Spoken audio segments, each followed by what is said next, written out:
మాటల్లో కాదు ప్రేమ, చేతల్లో చూపి అంటారు. మాటల్లో ప్రేమ కూడా బాగానే ఉంటుంది కదా. మాటల్లో ప్రేమ చూపిస్తుంటే ఏమైతుందని నీకు? మాటల్లో ప్రేమ చేతల్లో ప్రేమ కంటే బాగుంటుంది. ఫోన్లలో గంటలు గంటలు ఎందుకు మాట్లాడతారు? చేతులు అనిపిస్తాయా? మాటలే వినిపిస్తాయి కదా.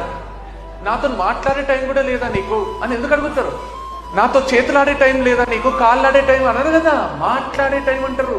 మాటలు ఇచ్చిన హై ఉంటుంది చూడు, సుమ్మంటుంది తెలుసా లోపల. అరే నువ్వంటే నాకు ప్రాణం రా, నీ తర్వాతనే ఎవరైనా కిక్కి కదా. నువ్వేం చేసినా నాకు ఇష్టమే కిక్కి కదా. నువ్వు నాతో ఉంటే చాలు, నాకు ఇంకేదో అవసరం లేదు కిక్కి కదా. అరే నీ తర్వాతనే ఎవరైనా అనే మనుషులు నాకు కావాలి. నాలో మంచి లక్షణాలను మళ్ళీ మళ్ళీ పాయింట్అవుట్ చేసి చూపించే మనుషులు నాకు కావాలి. ఎందుకంటే నాతోని 2 నిమిషాలు ఎవరైనా మంచి మాట్లాడితే నేను వాళ్ళకి ఫ్యాన్ అయిపోతా, పిచ్చోన్ అయిపోతా, వాళ్ళ కోసం ఏమన్నా చేయబోతుంది అవుతుంది. అంతే కదా. ప్రేమ తప్ప ఏమైనా ఉన్నదా లోకంలో? ఏం లేదు తెలుసా, ప్రేమ ఒక్కటే ఉంది. ప్రేమ చూపియండి, హేట్రెడ్ వద్దు.